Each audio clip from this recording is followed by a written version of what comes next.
Chères étudiantes et chers étudiants, dear students, laissez-moi tout d'abord vous dire au nom de l'ensemble des équipes de l'École d'affaires publiques et de l'ensemble des enseignants la joie et la fierté qui sont les nôtres de vous accueillir dans cette rentrée, même si cette rentrée est si particulière et se fait à distance d'un plateau plutôt que d'un amphithéâtre. Today, you are 815 new students to discover the School of Public Affairs. I want to welcome first the students entering our pre-experience master in public policy and master in European affairs, enrolled in 11 different policy streams from administration publique, sécurité défense, but also in culture, in digital, in global health, in social policy, or in politics. I want also to welcome our young professional students entering our Master in Public Affairs and our Master in Art and Politics, Master's PIP. I want to say hello also to our beloved second year Master and also our best wishes to our 500 students entering our programme de préparation au concours de la haute fonction publique française et européenne. You are all coming from different backgrounds. Some of you are coming from the college, from the Sciences Po Bachelor with a social science background. Some of you are coming from engineering studies, from universities, from medical schools. You are also coming from different culture, with 1/3 of students coming from international and from 60 different countries. But overall, you all share the same DNA by being gathered together today, the DNA of advancing the common good by being at the School of Public Affairs. Par nos temps de polarisation croissante et de forte défiance de nos concitoyens vis-à-vis des institutions, vis-à-vis des responsables, vis-à-vis des experts, c'est-à-dire vis-à-vis de nous, vis-à-vis de vous, il est vraiment essentiel de vous proposer une formation qui permette d'apporter des solutions, de concevoir des solutions concrètes, innovantes, éclairées à l'ensemble de nos concitoyens. Et c'est l'ambition de l'École d'affaires publiques et c'est ce que nous allons vous proposer au cours de votre scolarité en organisant l'ensemble de vos études autour de 3 grands principes. Le premier principe est celui d'une formation pluridisciplinaire, ancrée sur les sciences sociales, mais ouverte à l'ensemble des savoirs, au numérique, au développement durable, aux nouvelles technologies disruptives. La crise du Covid-19 nous a montré à quel point il était vraiment essentiel d'avoir ce croisement des savoirs, de comprendre naturellement le fonctionnement de nos sociétés, mais de comprendre aussi exactement la maladie d'un point de vue scientifique, de comprendre aussi les données, d'avoir une évaluation très concrète et d'être capable aussi d'évaluer les politiques publiques qui sont les plus pertinentes pour construire des sociétés résilientes.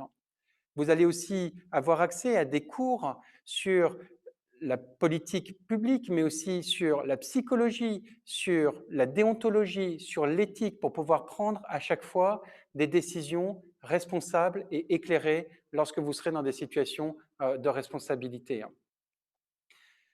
Le second grand principe de notre école est aussi de vous proposer à chaque fois une formation basée sur l'expérience et sur l'expérience de terrain qui croise à chaque fois la recherche et l'action, la théorie et l'action, pour pouvoir rétablir la confiance de nos concitoyens vis-à-vis des experts, vis-à-vis de leur institution, vis-à-vis de la responsable publique ou privée. Il est absolument essentiel d'être capable, que vous soyez capable d'apporter des solutions concrètes qui améliorent leur vie. Et pour cela, vous verrez tout au long de votre scolarité, vous travaillerez sur des expériences concrètes de terrain en groupe, à l'aide d'études de cas, à l'aide aussi de simulations, où vous serez placé dans des situations de négociation complexes avec plusieurs acteurs. Vous pourrez aussi profiter de l'incubateur de politique publique dans lequel vous travaillerez sur des grands défis posés par des acteurs publics, des acteurs privés ou des acteurs de la société civile pour apporter des solutions concrètes sur les questions de santé, d'éducation, de démocratie, pour améliorer la situation, la vie de nos concitoyens. Vous serez aussi amené à travailler dans des programmes internationaux, par exemple SDG Certificate, où avec des étudiants de l'ensemble des écoles d'affaires publiques de par le monde, vous pourrez travailler sur des grands objectifs de développement durable tels que l'éducation inclusive ou la lutte contre la pauvreté. Le troisième grand principe de la formation que nous allons vous proposer est celui de l'ouverture. De l'ouverture, tout d'abord, que vous constituez, que vous représentez, vous avez tous des parcours différents et le croisement de vos cultures, de vos savoirs sera une grande richesse. La deuxième ouverture est celle de l'école vers l'Europe et vers l'international. L'école d'affaires publiques est la grande école d'affaires publiques européenne qui essaye de vous présenter tous les domaines des politiques publiques avec une patine européenne, mais aussi ouverte sur l'international. L'ouverture, c'est celle aussi de la recherche. Vous serez amené à pouvoir rédiger des mémoires de recherche avec une faculté européenne et internationale, mais aussi avec des praticiens de renom. Vous allez aussi avoir une ouverture au monde professionnel. Vous allez avoir accès à des stages, à la possibilité de rentrer dans le monde de l'entreprise ou dans les administrations via l'apprentissage. Vous serez aussi irrigué, baigné avec des petits déjeuners de carrière, avec des référents carrière, dans un vrai monde professionnel à l'intersection de l'ensemble des acteurs. Enfin, vous serez ouvert aussi à une culture internationale avec ce qu'on appelle le Global Public Policy Network, un réseau de partenariats avec les plus grandes écoles d'affaires publiques de par le monde, telles que Columbia, la LSI, la RT à Berlin, mais aussi avec nos partenaires de Singapour, avec nos partenaires de Tokyo. Et ce croisement vous permettra aussi, lors de conférences régulières, de pouvoir vous réunir et de répondre à des problèmes globaux tous ensemble. Enfin, avant de conclure, j'aimerais vraiment souligner, à partir de mots d'Hannah Arendt, quelle est l'ambition de cette école. Hannah Arendt avait coutume de dire que, bien sûr, nous faisons toujours face à des crises, mais les crises deviennent des catastrophes lorsque nous utilisons des solutions ou des idées du passé pour y répondre. Nous espérons vous enseigner des idées nouvelles, une capacité à s'adapter continuellement aux nouvelles crises et à y trouver des solutions adaptées pour construire des sociétés résilientes. Et notre but ultime, c'est de pouvoir être un acteur engagé et citoyen dans notre monde. Pour incarner cette ambition et ce but, nous ne pouvions pas rêver de meilleurs témoins que l'invitée spéciale d'aujourd'hui, Esther Duflo. Esther Duflo est professeure au MIT, a reçu le prix Nobel d'économie en 2019, cette année, avec Aberji Banerjee et Michael Kremer. Cette récompense vient consacrer tout d'abord une carrière scientifique exceptionnelle. Esther Duflo a vraiment révolutionné le champ de l'économie en proposant une approche scientifique d'évaluation des politiques, en permettant, grâce à des essais randomisés, inspirés de la recherche clinique, capable de vraiment distinguer quelles étaient les politiques qui fonctionnaient par rapport à celles qui étaient inopérantes. Mais la deuxième caractéristique absolument extraordinaire d'Esther Duflo, c'est qu'elle a adapté ce protocole à des grandes causes. Elle a énormément œuvré en économie du développement pour essayer d'évaluer quelles étaient les politiques les plus efficaces pour lutter contre la pauvreté, pour améliorer l'inclusion dans l'éducation, pour améliorer les politiques de santé.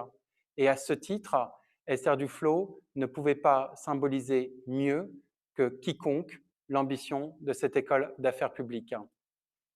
Esther Duflo, la parole est maintenant à toi après cette courte présentation. Merci à tous.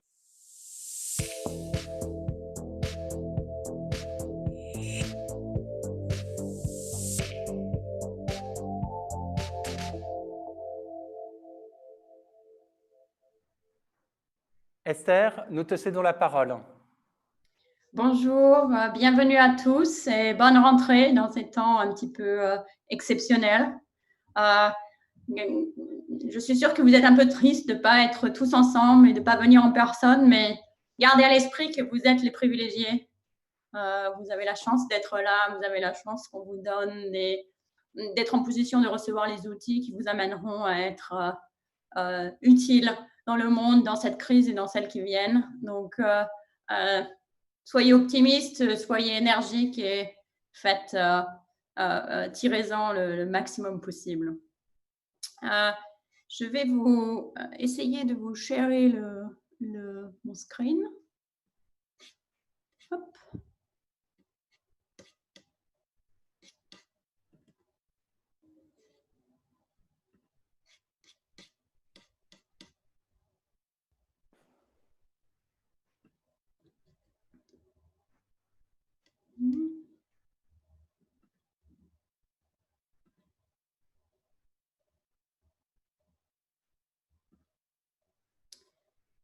Vous voyez mon écran? Oui, c'est parfait, Esther. Parfait.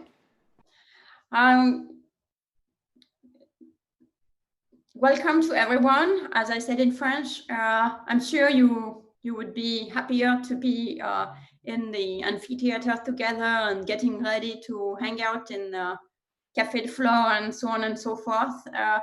I would also be delighted to be with you in person, but I would like you to remember that you're the lucky ones. You're lucky to be here in this school along with your cohort, and I'm sure you'll find a way to make the maximum of the opportunities that will be afforded to you to make the world a better place.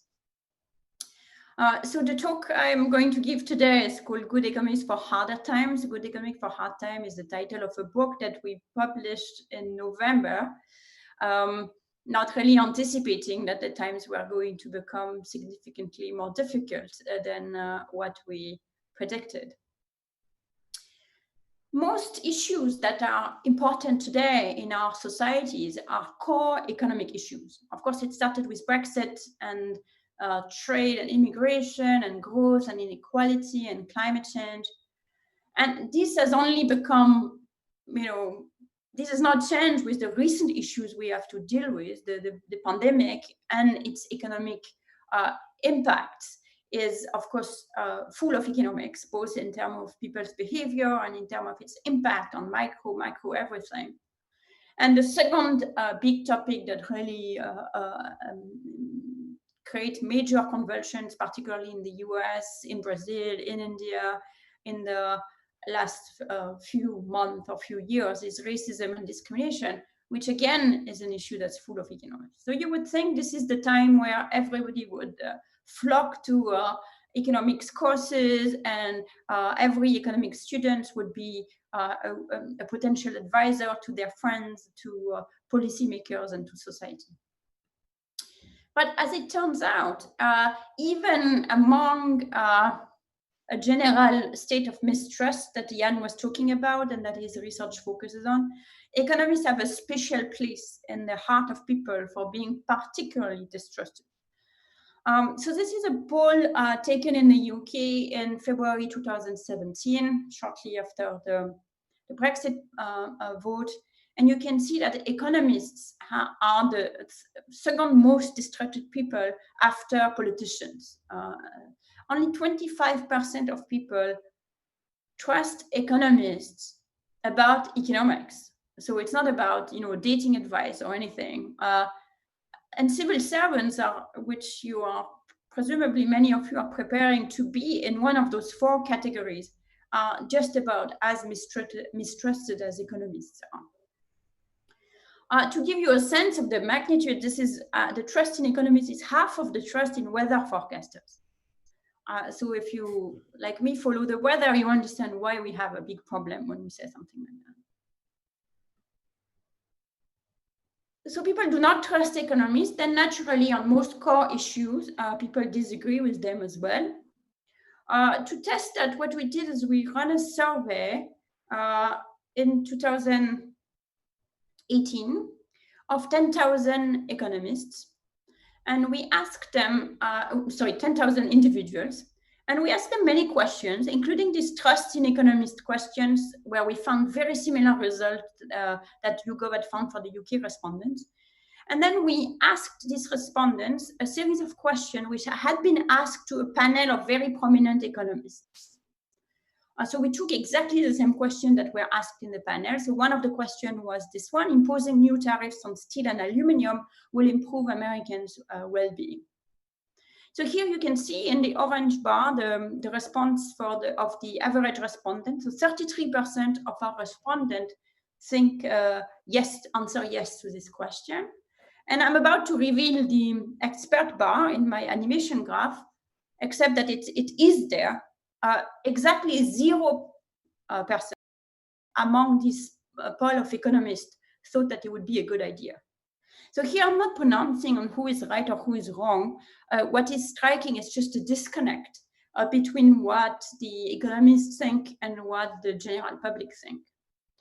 And one possibility, of course, would be that they just don't know. They haven't. There is not a great amount of communication, so they haven't had a chance to learn from us, and that's why they don't know. But there's a nice experiment that shows it's not the case. This is an experiment about how to limit emission. Economists love carbon taxes. As you will remember, if any of you were around in Paris during the Yellow Jacket demonstration, people do not like carbon taxes. And what instead people tend to prefer are mandates placed on manufacturers of cars. So of course, an economist will always explain to you that a mandate is the same thing as a tax because the incidence of making a better car eventually will fall onto people. It's just less efficient and we should just have a tax and then redistribute. So I can do this reasoning in my sleep like most economists. But what is interesting is that if you explain to people, oh, you know, most people think that, most economists, most experts think that a tax is actually a better instrument to do the same thing as a mandate. People say, thank you very much. And then you ask them again what they think about a tax versus a mandate, and they say, give me a mandate. And so the reason why people do not agree with economists is not because they don't know, is because they just don't agree. They start from different prior and they arrive at different conclusions. So why are people basically either uninterested or profoundly doubtful of what economists have to say? One wonders, but one possibility is just this headline from the New York Times. Economics dominated by white men is roiled by Black Lives Matter. So the reality is that the economic field is terribly undiversified, and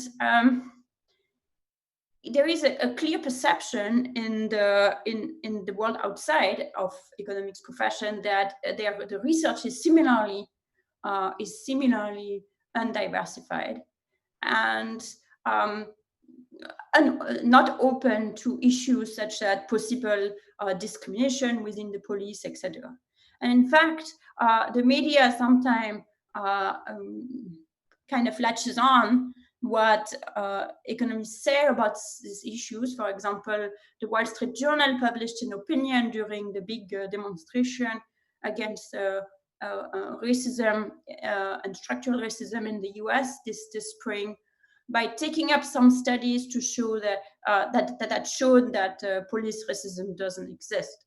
Of course, the Wall Street Journal didn't reflect the very many studies that says just the opposite. So to some extent, there is a perception of economics as a field being very monolithic, being very status quo biased, being mostly a field of white male who do finance and think that racism doesn't exist. So maybe we could just give up and say, well, it's fine, you know, people do not like us. Maybe we are just not the people of the moment. You know, economists is too slow and it's biased, and what we need now are, you know, people to invent a vaccine and epidemiologists to understand how the virus will circulate, and sociologists to talk to us about racism, and that's it. There's no place for economists. We have outlived our usefulness. But maybe in a self-interested way, I think that economics has something to bring to the table. One thing that was actually happening starting in March is a huge rush of COVID-19 research So everybody from every field sort of, dropped everything they were doing and started to work on COVID-19. There is good and bad in the research that's being produced, but at least it shows a desire of the profession to be relevant and to have something to say with the big questions that affect society. And similarly, contrary to perception, particularly among policymakers or students of economics, or both, which you are, there actually is a lot of research on another topic that is very much in the forefront today, which is racism and discrimination. But that type of economics is not the one that you see very much highlighted in the Wall Street Journal or even the New York Times. That type of economics, along with much of what we call quiet economics in the book, gets completely drowned in the sort of Twitter speech, which tends to be a little unsubtle on one side and the other. So we wrote this book before COVID, and because we thought that even before COVID, we were in a hard time, in the sense that we were in a time where the growing polarization and this straight hatred between people who are not on the same political team made it completely impossible to deal with our hard problems. And that actually the field of economics had in the last 30 years become so much more diverse and so much more potentially useful that it could give us a language that we could share with the public to start to analyze these problems in a way that is a little more dispassionate. So I'm not going to summarize this book today for you. I hope you get a chance to read it one day. But I'm going to just extract 5 lessons very quickly and try to show you how they are still valid for our even harder times. The first one I hope will make you feel good. We call it legit.gov, is the importance of the legitimacy of the government. So worldwide, as Yann has alluded to, there has been a decline in trust in all institutions, but particularly governments. This is a graph from 2006 to 2014, but that continued before. So there is a decline in the OECD, a decline in France, a decline everywhere in the trust in institutions. And indeed, it's pretty easy to treat the government as a punching bag. Whenever there is a problem, you can always criticize the government. So the Tea Party, when President Obama was trying to set up the Affordable Care Act, had a series of demonstrations to protest against the introduction of a bigger role of the government in health insurance. And they had this funny poster about keep the government out of my Medicare. Medicare being the US federal government system of health insurance, and therefore being a government program.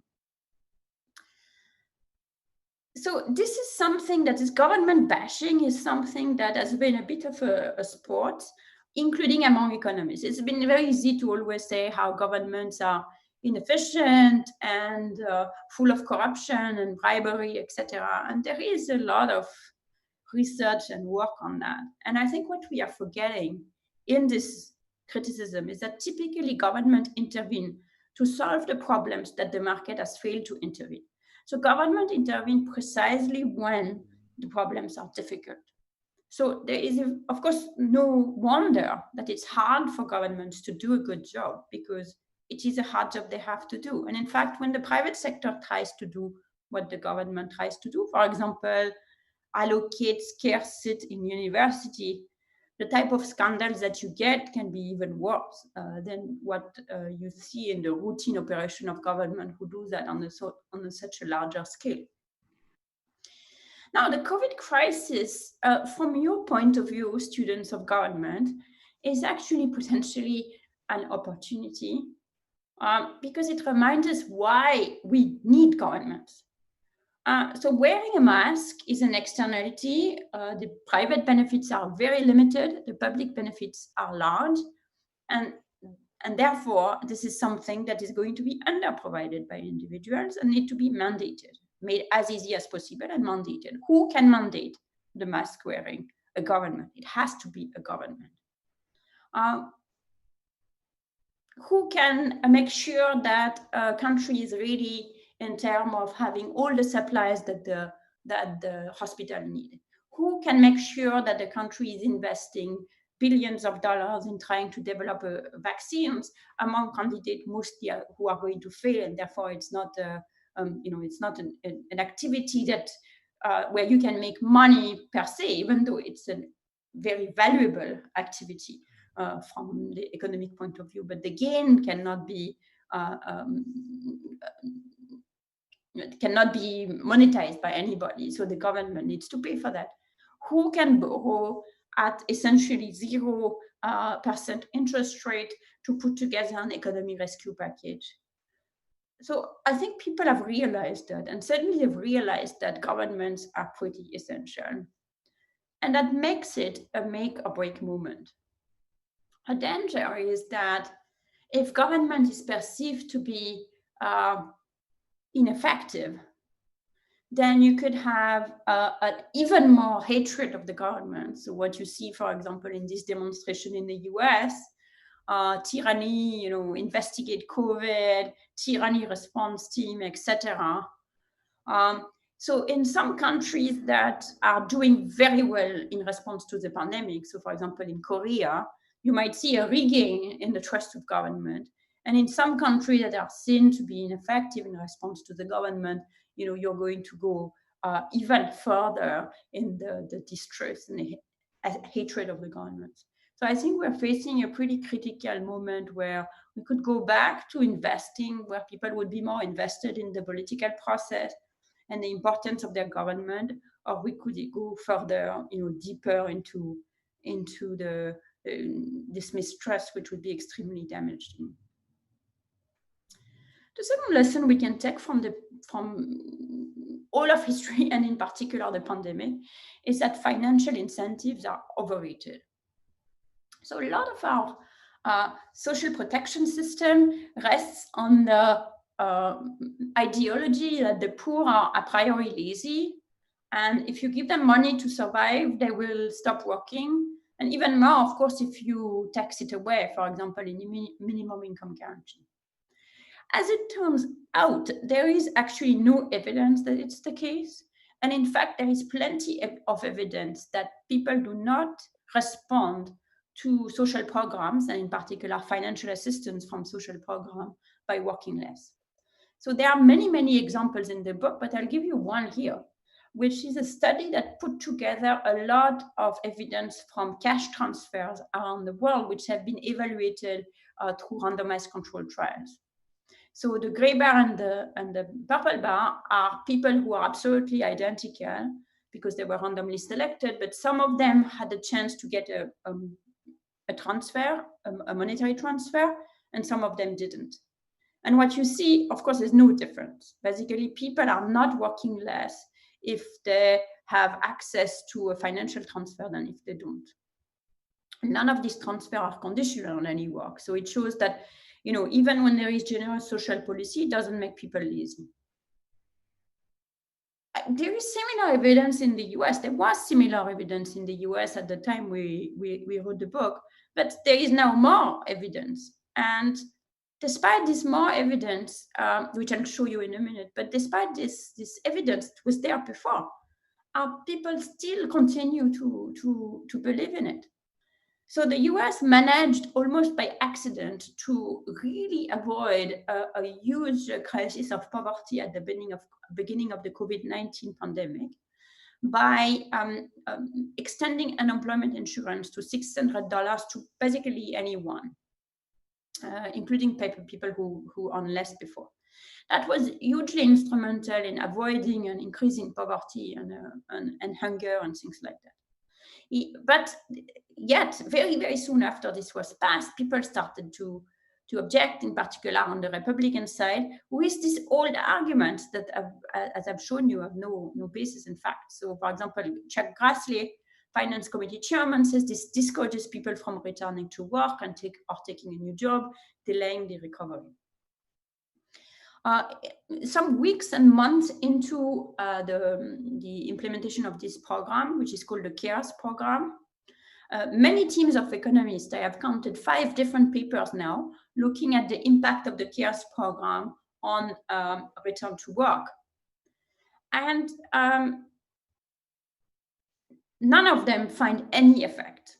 So the CARES program in the COVID setup was similar to the previous evidence. This is study from one. This is results from just one paper from a team at Yale.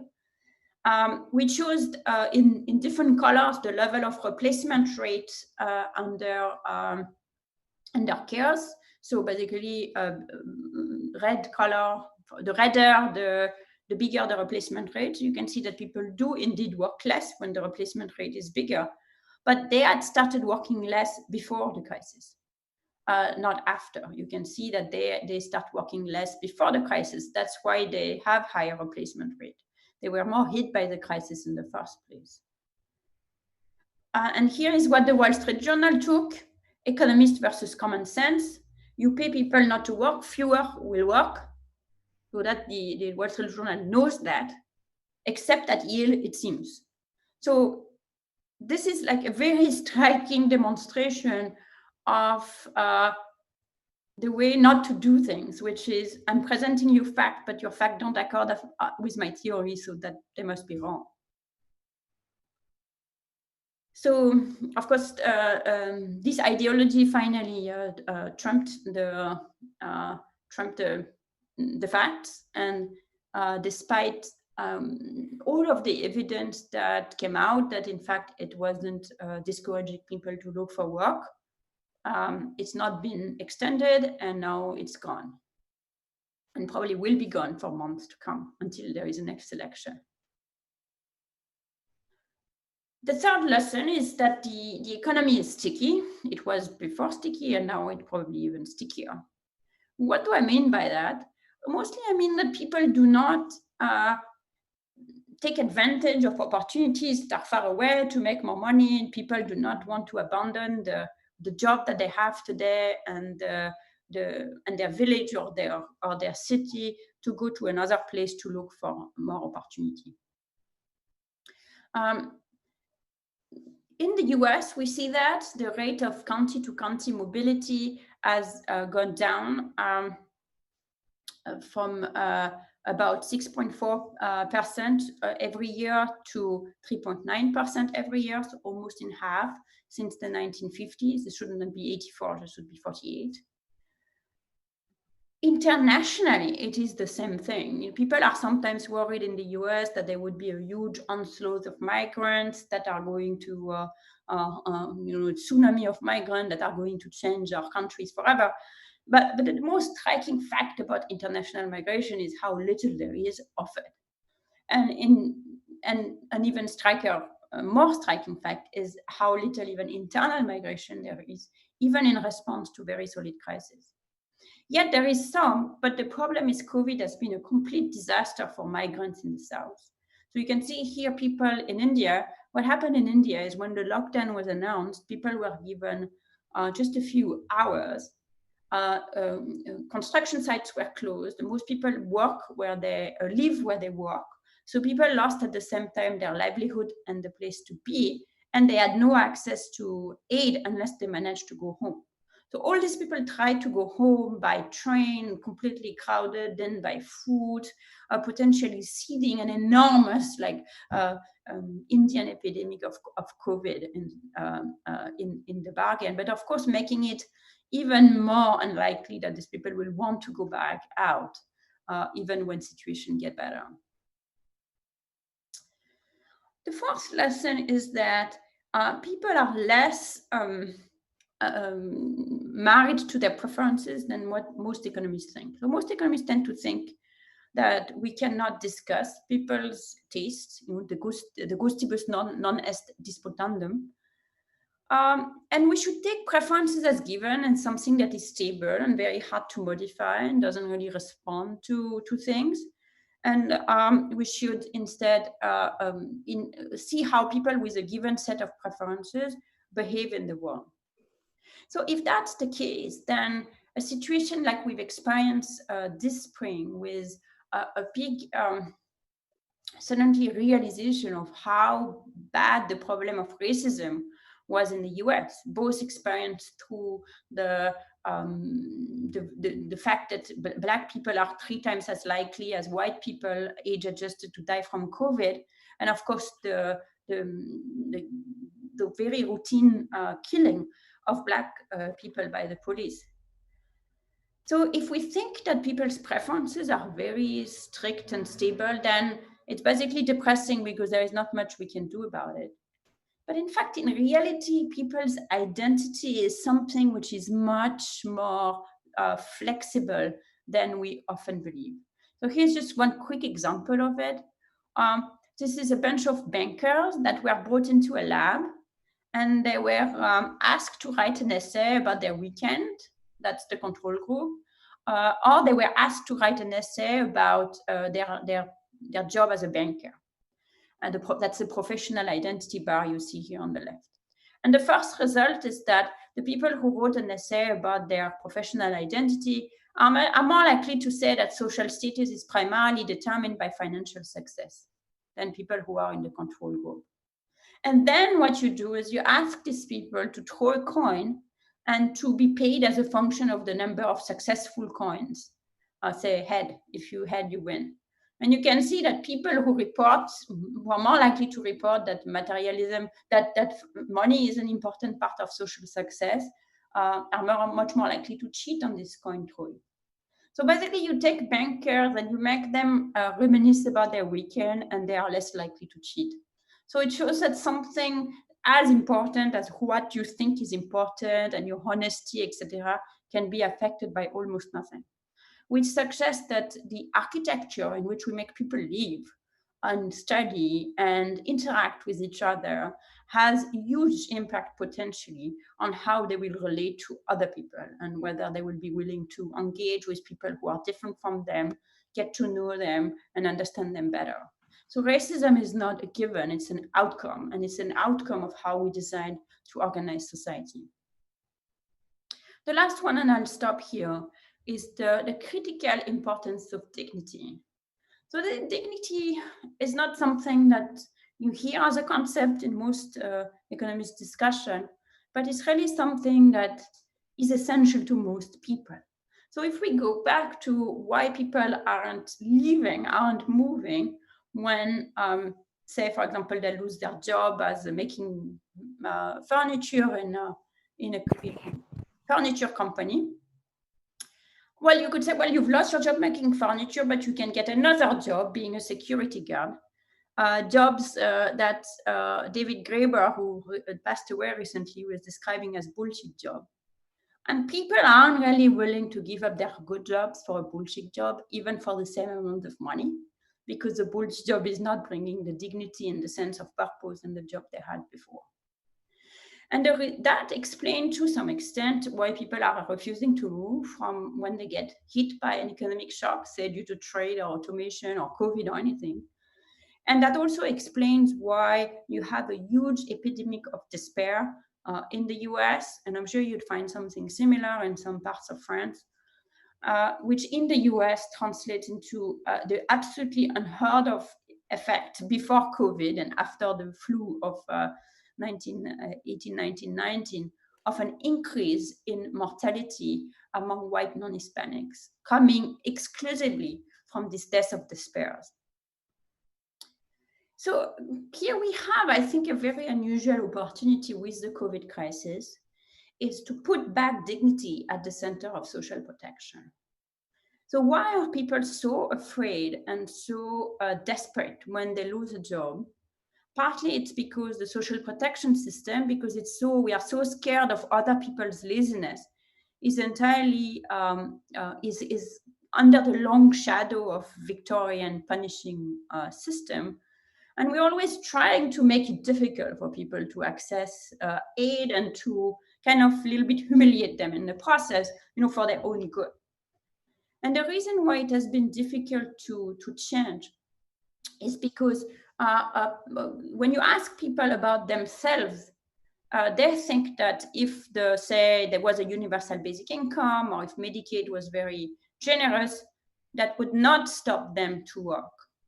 On the other hand, if you ask them about other people, they do think that it would stop them to work. So if people live in a world where they think they are good, upstanding citizens, but everybody else is a slacker, then of course that makes it very unlikely that they will want to have a generous protection, social protection system. So that will be my last thought I'm going to leave you with is, in the COVID crisis, is like a huge opportunity to rethink that, because suddenly everybody faced this massive shock. And therefore, they could realize, well, there are moments in life where, for no fault of my own, I got hit. And that might be true for other people. And there I had the luck to have this non-punitive system to help me out. So maybe that's a good opportunity to think about the social protection system as an insurance system, as opposed to a punishing charity system that robs people of their dignity. Let me stop here. I'm sorry, I think I went a little over my time. So it is high time that I open it for questions.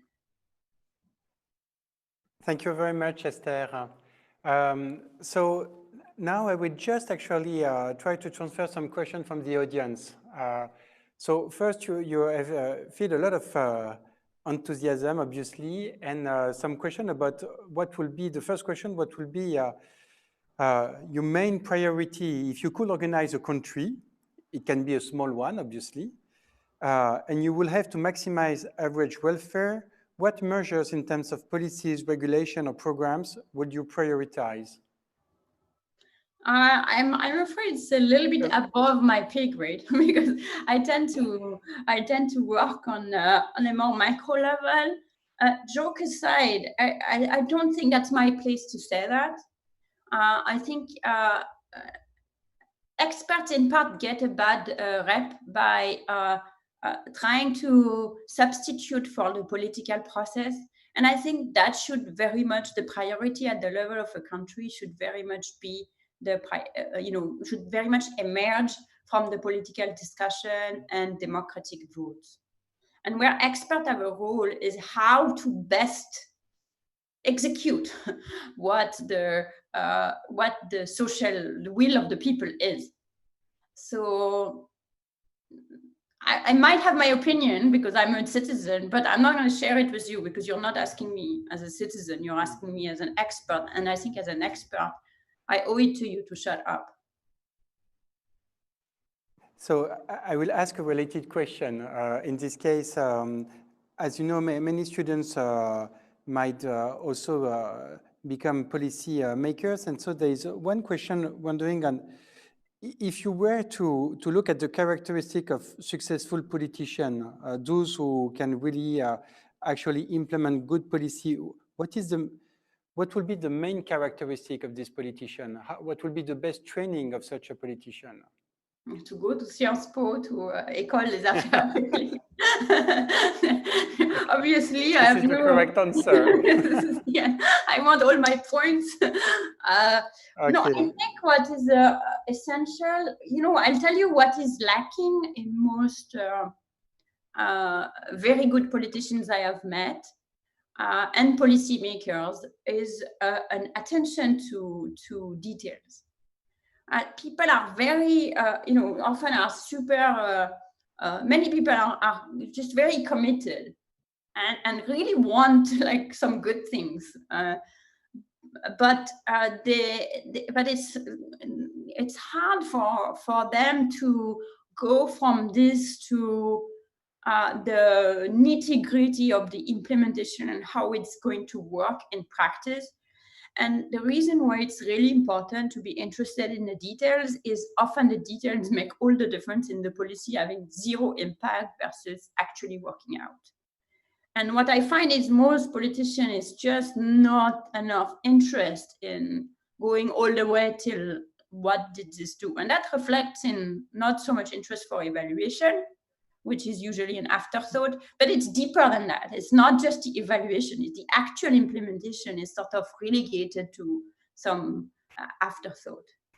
And I think if you want to become good politician or policymakers at any level where you want to do it, from, given what you're studying now, you could become experts who advise, you could become consultants, you could become professors, you could become presidents, you could become bureaucrats. At any of those levels, if you're the type of people who are willing to focus on the actual nitty-gritty of the implementation, what I've called plumbing in some setting, you're going to have a head start in being effective and doing good work. Excellent. And Esther, a related question from Christina, who asked, so you have already answered for regarding how politicians could really build a trusting relationship and how they might be more, actually pay more attention to the details. But what about the experts? You talk about economists and this gap of distrust between experts, economists, and citizens. But you, as an expert and overall among experts, what do we need to develop to rebuild the communication with citizens? So I think in part there is some substantive issue, which is likewise we should also be interested in facts and in what not just following the logic of our arguments and saying yes, of course a carbon tax is better than a mandate against emission, but try to understand where we deviate from people. And I think the problem with a lot of experts and a lot of economists is that they are too patronizing to the people they talk to. So they tend to assume that they are not going to be able to understand anyways. So they speak like oracle, let me give you my answer, as opposed to trying to develop the whole argument and therefore being very clear where, you might disagree with the person that's in front of you. And so therefore people do not understand why they disagree with us, and they feel that we make no effort to understand why they disagree with us either. And so the conversation is a complete dialogue de sourds, as we would say in French. Okay. And I think from the point of view of experts, of course, politicians can't do that because they have to speak fast and they have to come up with a slogan, etc. But the responsibility of the expert is to explain why they think what they think, warts and all, and not say, oh, you don't believe in fact, you must be an idiot, which is kind of often what we try to, it's often what we end up doing, and then we're surprised that it makes people more upset. Okay, thanks a lot, Esther. I'm sharing you two additional questions that are related. So one from Elena: how should people trust economics if economic research depends so much on which assumption you make in the beginning, like rationality, preferences? Put differently, would you say that there are different strands of economics, almost like in politics? And one from Ismail, who say, what are the new frontiers of economic research for which there is no consensus and for which facts are absolutely needed in order to respond to the challenges like COVID, inequality, climate change, or mass migration? So I actually think that economics, as it is practiced in academic department in places like Sciences Po or MIT, is actually not that dependent on assumptions, in that people work with very different set of assumptions. And increasingly, economics is becoming an empirical discipline that is really trying to have the data speak to the important facts of the day, and therefore, and in that way, I don't think it's that dependent on the assumptions. First of all, because we have the facts. Second of all, because you start with assumptions like anybody. You need to, in order to simplify reality, to be able to analyze it. But at the same time, you're never married to your assumptions. If the fact is agreed, then you change your assumptions. And if you discuss with someone that doesn't have the same assumption, then you understand why you and he or she might not reach to the same point. But then economics doesn't become the science of making very simplified assumption look complicated with math that no one understands. It becomes the art of exploring the logical implication of your assumptions and helping people do that for themselves.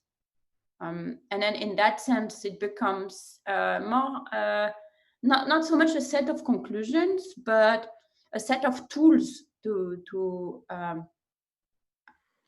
understand reality.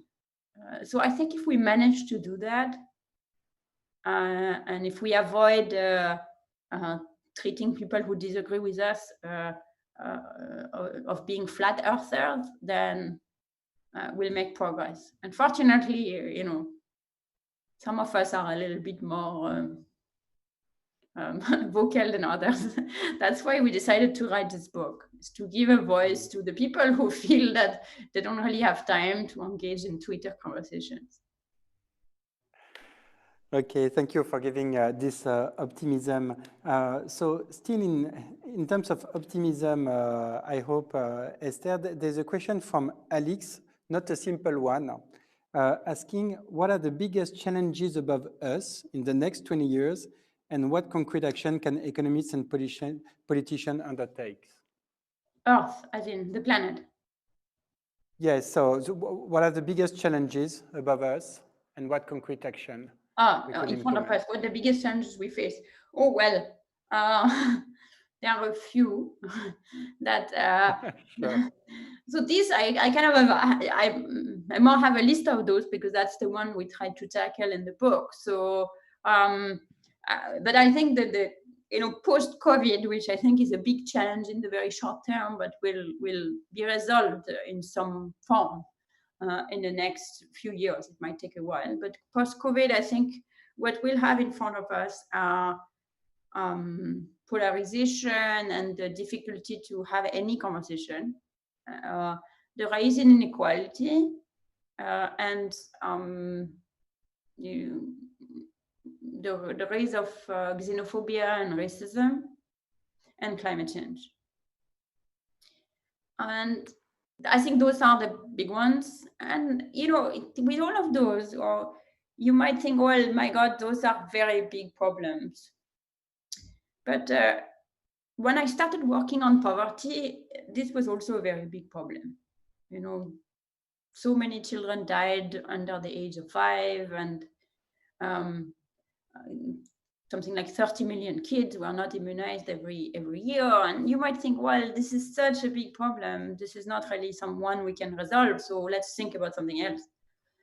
And the way that I decided to go about it, and I think the way that is a reasonably productive way to go about it, is to say, look, we are not going to be able to solve the entire problem at once. But if we cut it in small issues, and then we can address each of these issues with all of our tools and our mind and our flexibility and our rigor, and we can make progress on this small issue. And then it's a bit like the war of cancer on cancer. It was not won in one big Austerlitz type moment. It is being won in a series of small progress and setbacks, etc. But then if you look back 30 years in the fight against poverty, and there has been huge progress. And if you look back 30 years in the fight against cancer, and there have been huge progress. So take one of those big challenges, where you want to be, like whether what's your big cause, being the climate or being inequality or being poverty. But then within that, take one problem at a time. And you make progress, so it's nice. You can wake up in the morning and think, there is a chance to make some small progress. And then it accumulates. I've been in this business for some time now, and I can see it.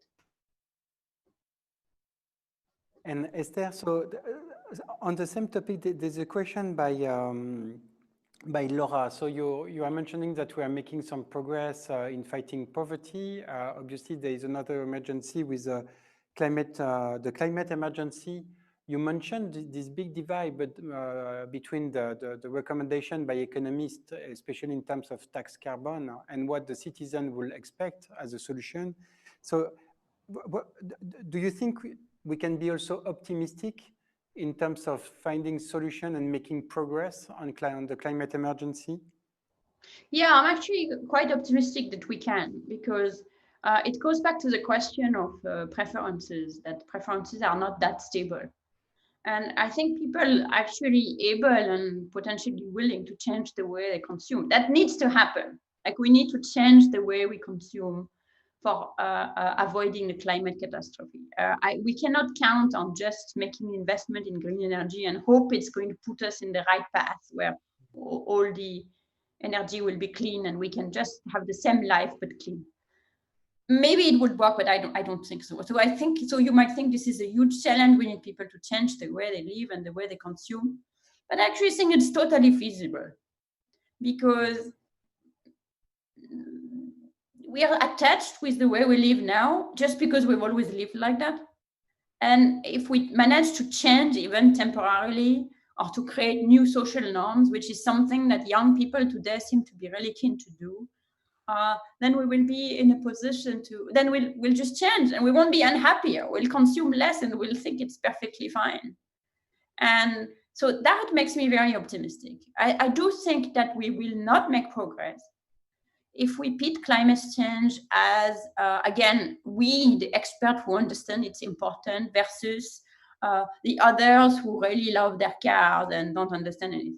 I think the big mistakes that was done was to, unwittingly pit it in this way. And I don't think there is going to be any progress, any significant progress on climate change without a redistribution effort going along with it. But if we manage, then we'll succeed. And that's where there is so much creativity that can go through in thinking of policies. And Esther, so we have only 3 minutes left, and there is 500 students on Zoom, 500 on YouTube, and almost 500 questions. So I would just, in the last 3 minutes, try to pick up one summary question, because it really comes again and again by different students.